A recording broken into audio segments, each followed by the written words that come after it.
રાધે રાધે, જય સિયારામ.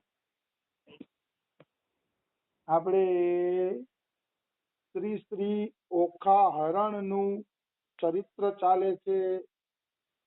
ઓખા હરણના ચરિત્રમાં આપણે ત્યાં પહોંચ્યા છીએ કે ભગવાન શ્રી કૃષ્ણ પોતાના દીકરા અનિરુદ્ધને ગોતે છે કે આખીર અનિરુદ્ધ છે એ ક્યાં વયો ગયો, કઈ જગ્યાએ વયો ગયો, ગોતે છે.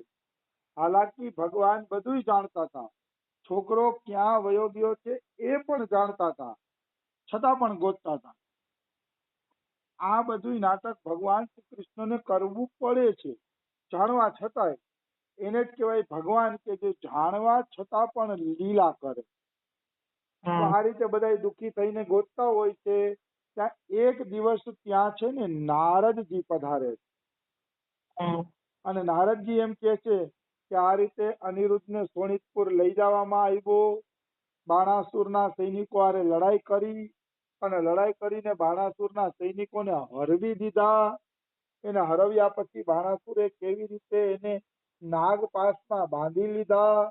આ બધું વર્ણન નારદજી કરે છે.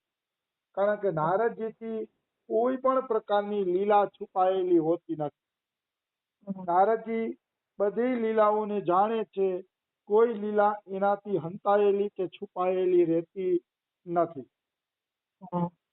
તો આ બધા સમાચાર જયારે સાંભળ્યા યાદવ લોકોએ, એટલે કૃષ્ણને જ પોતાના આરાધ્ય દેવ માનવા વાળા યદુવંશીઓએ નક્કી કર્યું કે શોણિતપુર ઉપર ચડાઈ કર. જેટલા યાદવો હતા 56 કરોડ યાદવો, એ બધા કૃષ્ણ માટે પ્રાણ ન્યોછાવર કરવા વાળા હતા. એટલે બધાએ નક્કી કર્યું કે કૃષ્ણ માટે પ્રાણ આપી દેવા છે અને શોણિતપુર ઉપર ચડાઈ કરવી. જે થવું હોય એ થાય, પણ શોણિતપુર વાળાને એકવાર દાંત ખાટા કરી દેવા છે, એવું બધા યાદવોએ નક્કી કર્યું. આ શ્લોકમાં આપણે ઊંડાઈમાં ઉતરીએ તો એક વસ્તુ સાચી છે કે યાદવોમાં એક વાત જરૂર હતી. એ હતી કૃષ્ણ માટે પ્રાણ આપી દેવાની વાત. કૃષ્ણને જ એના આરાધ્ય દેવ માનતા હતા અને કૃષ્ણ માટે એ પ્રાણ દેવા પણ તૈયાર થઈ ગયા હતા યાદવ લોકો. વ્રજવાસીના પ્રેમમાં અને યાદવોમાં ફરક એટલો હતો કે યદુવંશી લોકો છે ને ઐશ્વર્ય ભાવે ભજતા હતા કે દ્વારકાધીશ અમારા આરાધ્ય દેવ છે, અમારા રાજા છે, અમારા ઈશ્વર છે. અને વ્રજવાસી કૃષ્ણ માટે પ્રાણ દેવા તૈયાર હતા.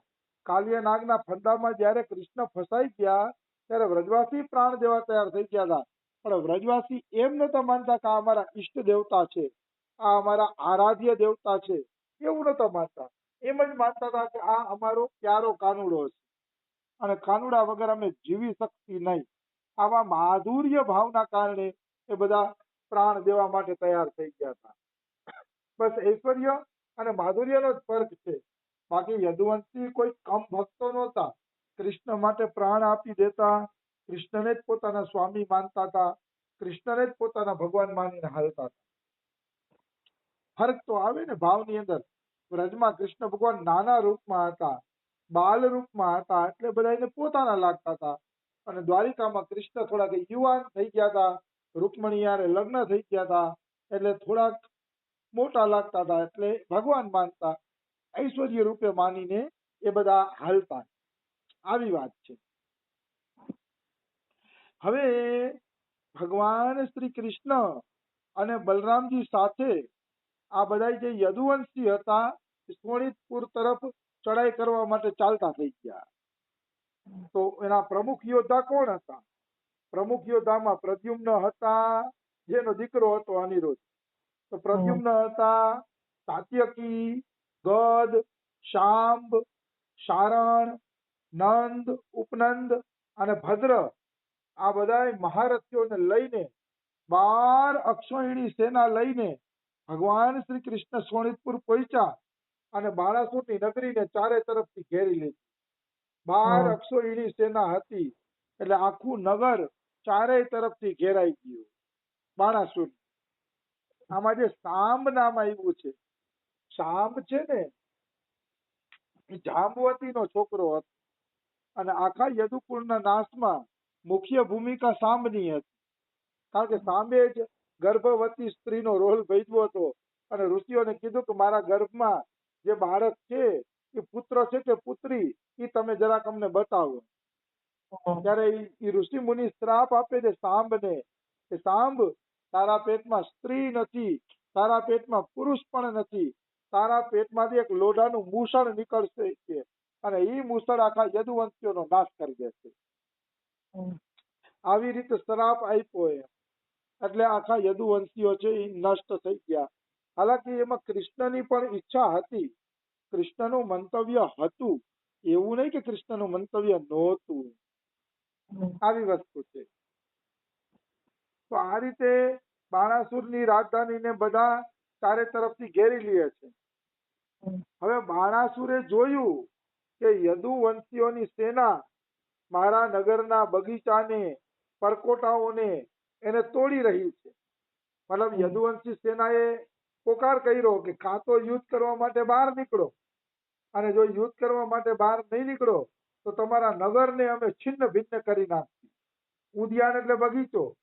બાણાસુરના નગરમાં જે બગીચો હતો એ બગીચોને યદુવંશીઓ તોડફોડ કરવા માંડ્યા. વૃક્ષો તોડી નાખ્યા ને ફળ ફૂલના ઝાડવા તોડી નાખ્યા ને તોડફોડ ચાલુ કરી દીધી. પછી નગરના પરકોટા તોડવા માંડ્યા. આમાં પરકોટા બુર્જ એટલે મને ખબર નથી શું થાય છે. હવે પરકોટા એટલે કોઈના છજા ભાંગ્યા ને કોઈ દિવાલો ભાંગી ને એવું કઈક ભાંગતા હશે, પણ પરકોટા ને બુર્જ શબ્દ મને પૂરો સમજાતો નથી. સિંહ દ્વારને તોડફોડ કરી. સિંહ દ્વાર એટલે મુખ્ય દરવાજો ગામમાં ઘૂસવાનો, એને સિંહ દ્વાર કહેવાય. તો સિંહ દ્વારને પણ આ યદુવંશીઓ છે ને એ તોડફોડ કરવા માંડ્યા. યદુવંશીઓને ખૂબ ક્રોધ આવી ગયો હતો કે ગમે એમ કરીને બાણાસુરની નગરીને છિન્ન ભિન્ન કરશી ને એટલે બાણાસુરને બહાર આવવું જ પડશે. અને બાણાસુરે પણ જોયું, હા મારી રળિયામણી નગરી, મારા નગરીના બગીચા, આ બધું તો જોયું કે યાદવો આવ તહેસ નહેસ કરી રહ્યા છે. એટલે બાણાસુરને પણ ક્રોધ આવ્યો